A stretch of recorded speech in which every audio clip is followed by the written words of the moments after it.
Good morning. Myself Dr. Khirod Kumar Sahoo, the Assistant Professor in the Department of Botany, Ravenshaw University, Cuttack. I'm going to talk about the organic farming through soilless hydroponic cultivation of the plants. So, before going to the details, we would like to know what is organic farming, what is soilless cultivation, and what is hydroponic farming.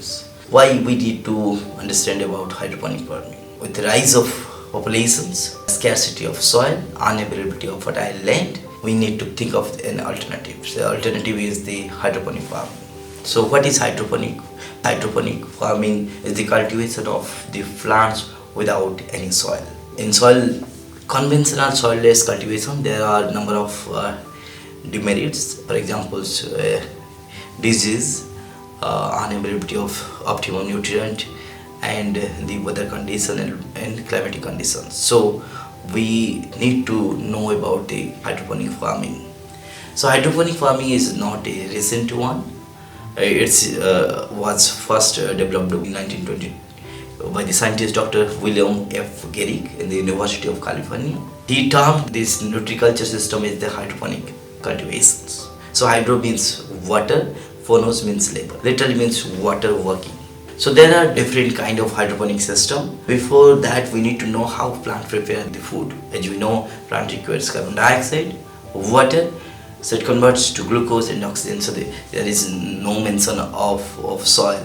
But the required micronutrients and macronutrients available in the soil. So we grow plants in soil. There are a number of benefits of hydroponic cultivations. The benefits like we can grow the plants in season independent. So we grow our plants with respect to time. We grow our plants in hydroponic because we need to provide the ample amount of food to the growing populations.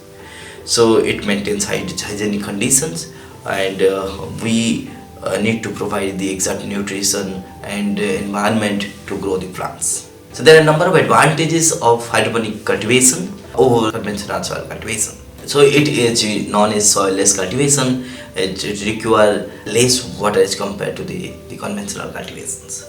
The control of nutritional level is the most important one. So we need to provide the optimum concentration of nutrients, the required climatic condition, for example temperature, humidity, lights, etc. And moreover, we need to understand what amount of nutrients it requires. So it does not require so much of pesticide, insecticide and other chemicals to maintain this hydroponic cultivations. There are of course lot of challenges in soil cultivation, like depletion of variables, fertile land. Loss of the fertile lands leads us to applications of many kind of additional fertilizer. So insufficient absorption of nutrients by the plants due to leaching of fertilizers into the soil. The excessive water use is another reason why we should go for that hydroponic cultivations.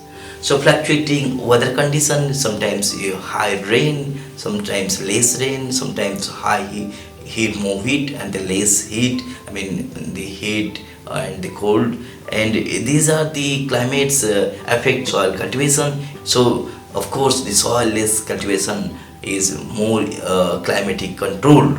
If you look into the required of labor for soil cultivation, it requires much more labor in soil cultivation as compared to the soilless cultivation. So question is, what can we grow in hydroponic cultivation? So we can grow all the plants in hydroponic cultivations. Take an example about the staple food crop rice, the vegetable like tomato, the lettuce. There are a number of variety of tomatoes are there.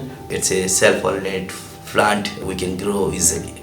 So there are a number of tomato varieties like a cherry tomato, one of the costliest tomato, which has additional nutritional benefit.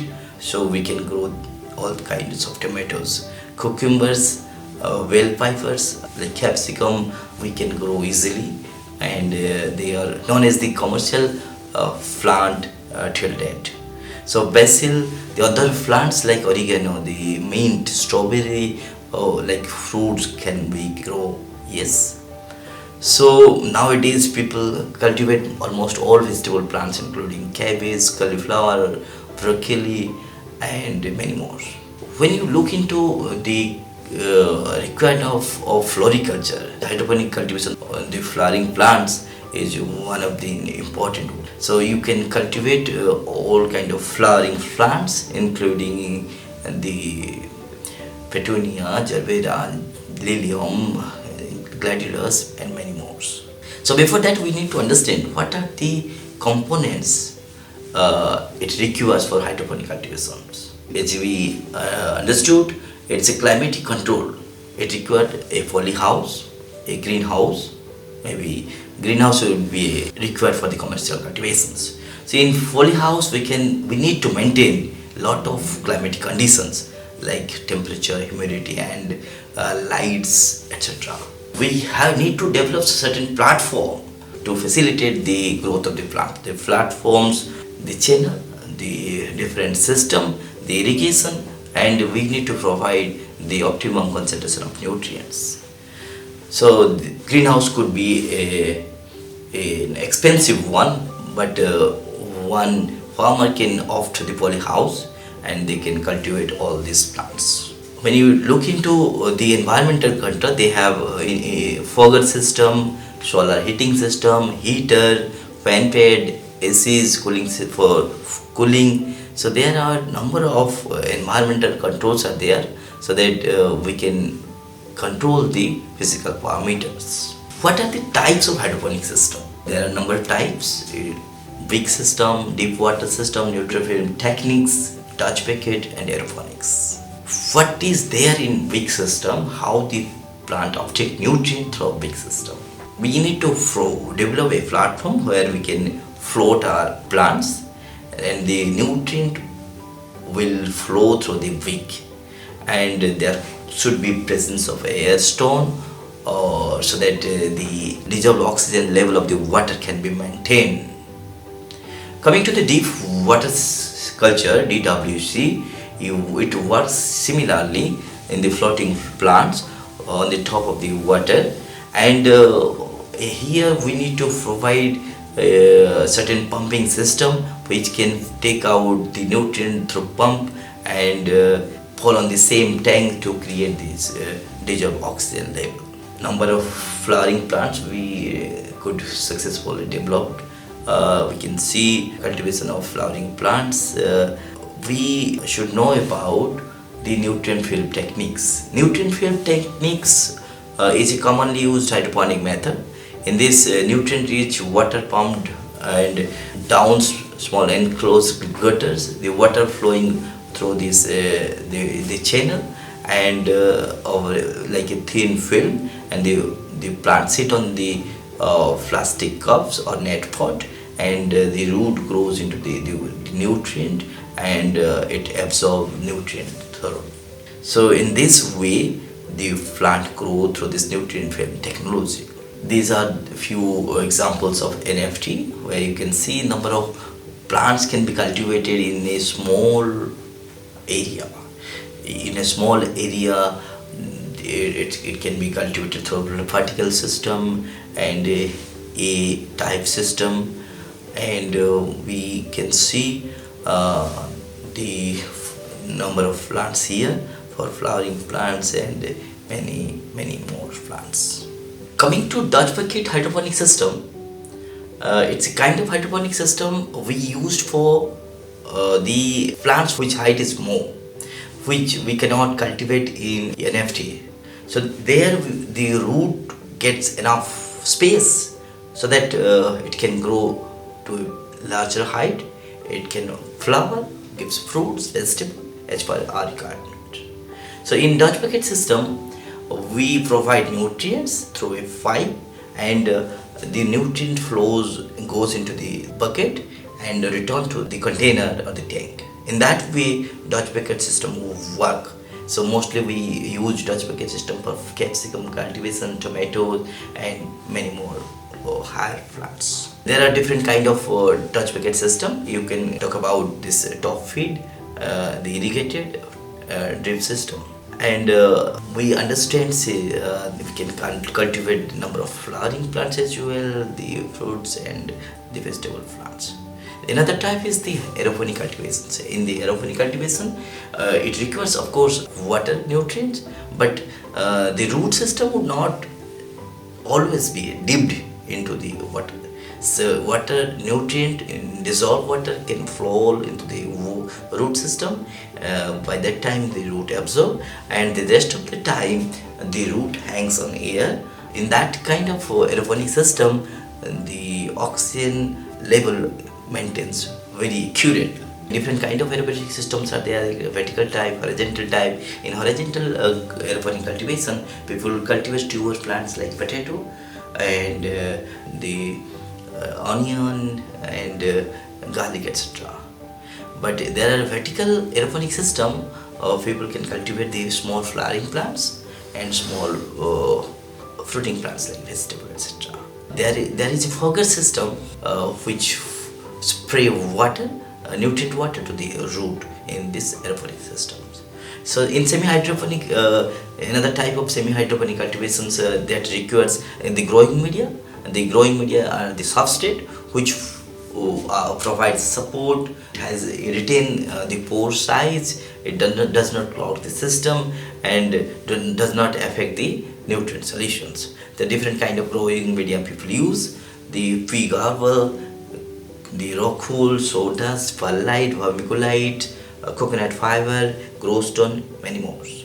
So the growing media are the inert substrate which does not affect the nutrient quality anyway. Few retain more water, few retain less water, few are expensive, few are less expensive, but more or less the performance, the role is same for any kind of substrate we use. So the rock wool has water holding capacity and it is expensive one. The expanded clay can be used, that other one is hydrotone, retain more oxygen and it's free draining, we can say inert one.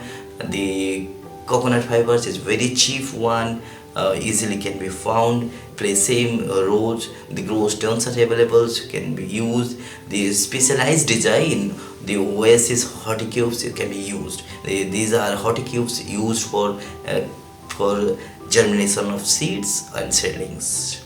Floating soil perlite can be used. This perlite is a little expensive. One can use mixture of this substrate like perlite, cocoa coir, vermiculite, etc. for specific purpose for growth of certain plants. So important was the nutrient solution. The optimum nutrient if we provide, definitely the plant can grow well, gives us flowers and fruits as per our requirement. The basic nutrients, as we know, the micronutrient, and trace elements.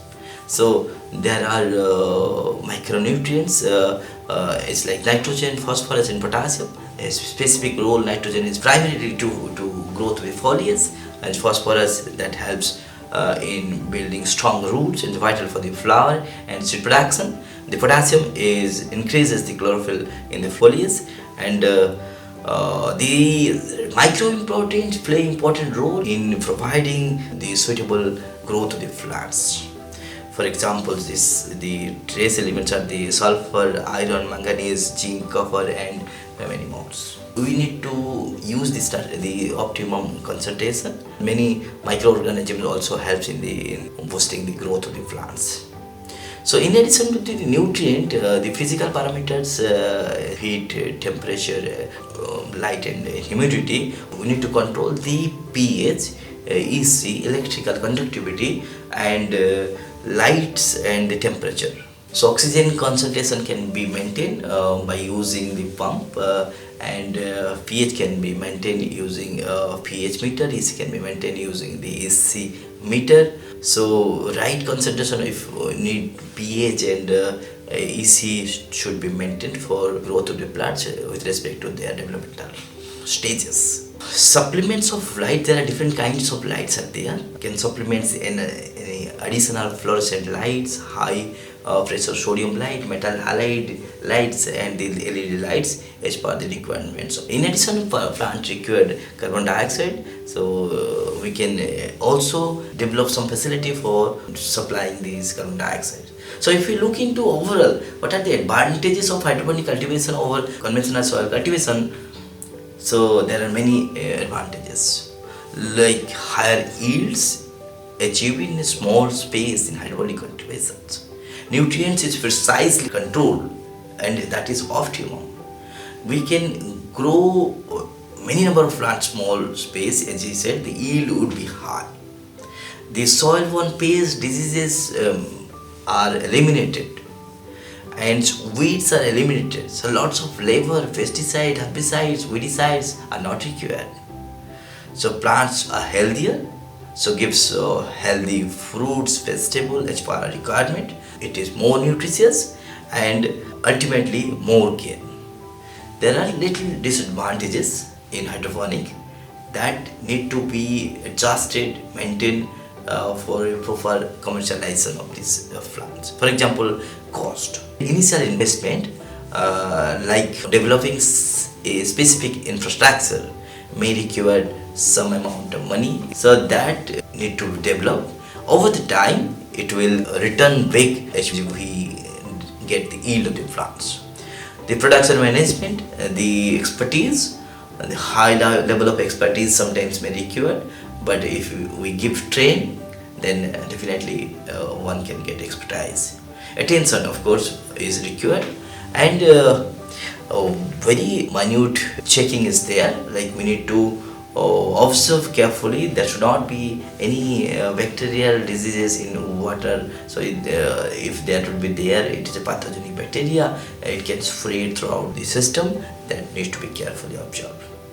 So as a whole, if you conclude, there are need to develop this hydroponic system. We need to develop infrastructure. We need to develop expertise. Hydroponic cultivation is an alternative to manual soil cultivation, and down the time we would have, independent in achieving the yield of the plants, whether you talk about flower, vegetable, and fruits, etc. That's all. Thank you for watching.